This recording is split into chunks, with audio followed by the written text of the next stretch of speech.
भैया लोग हमारे भाई गाना लिखले बा गौरव, गाना शूटिंग हो गई बा, सब कुछ हो गई बा, बहुत जल्द वो गाना आवे वाला बा। बलमुआ बागी भइल बा। अब सोच रहा कि अगर जवानिया आगे भइल बा तो बलमुआ बागी भइल बा। बागी तू यही तरह हुआ बहुत सत्तर भैया आजमगढ़ के ही ना पूर्वांचल और उत्तर प्रदेश और बिहार के हर एक जिला के वो सबसे सूक्ष्म कलाकार के मौका देना, जवान एकदम निम्न स्तर के परिवार से जुड़ल रहा। सब ना कहला फलाना मोर कोलाए बाबा ना उठावा ना आ ढेकाना मोर खोले बाबा ना उठावा, लेकिन धरा आजमगढ़ के एगो वीर जवन सबकर कोलाए उठा लेना। अरे आजमगढ़ का शांत समर भैया हम है, ये सबके बता देना।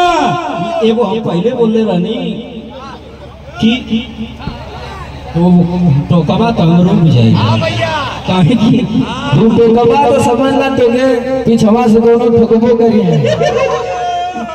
लेकिन भैया का एगो गनवा हम चाह जाते लेकिन हो लगाई गावा क्यों छिपताओ देले। अरे क्यों छिपताओ देले आ देही पघाव देले आ तोरा जैसन के बाबू आ जिलवा में नाव देले।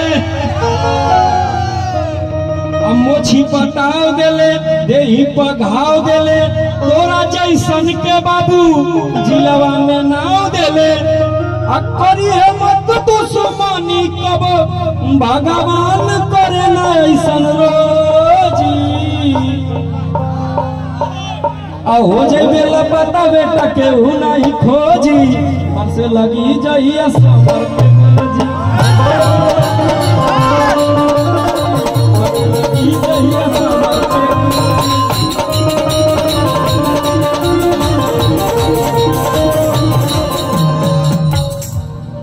और देखा ये प्यारा बाबू आकाश कुशवाहा, इनके भी लोगों को खूब सपोर्ट प्यार आशीर्वाद दा।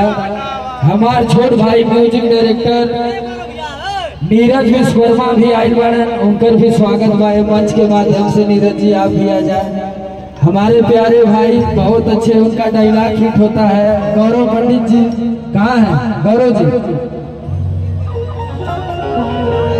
को भी बुला लीजिए।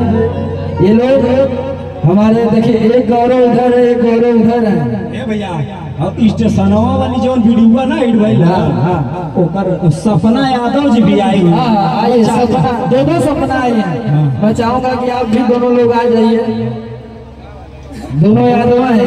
हाँ मतलब कि आ गए स्टेशनवा, मान ला कोनो फोन स्विच ऑफ रही तो घबराइया में हमार नंबर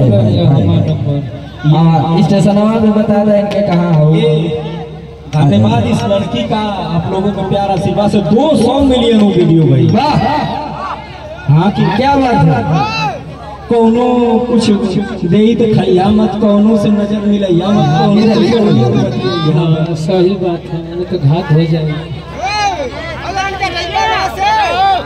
अब बोल दीजिए आगे से हट जाइए थोड़ा सा, आप लोग थोड़ा बैठ जाइए, बैठ के बना लीजिए सबको देखो। इन दोनों लोगों का आईडी सपना यादव के नाम से ही है। अब चेहरा देख लो मैंने उनको खोज लिया काल। अच्छा ठीक है। हेलो हाँ मतलब कि आ गए स्टेशनवा पर मान ला मोबाइल भाई स्विच ऑफ रही तो घबराइया मत। हाँ हमारा नंबर ले लियो, पहुँच के फोन करब तो ये बोलती है कि हाँ तो कोनो से नजर मिलैया मत। हाँ तो कोनो को कुछ दियल खैया मत, कोनो से नजर लड़ैया मत, नहीं तो बता देते। अरे कोनो से प्यार कोई भूलैया मन तो बता देते। अरे हमरे हाँ नहीं तो मारे मरिया नहीं तो मुँहे में मेरा ना हुर के मारा। अच्छा हम तो छोड़ के मारो। अरे बात भैया बस का बात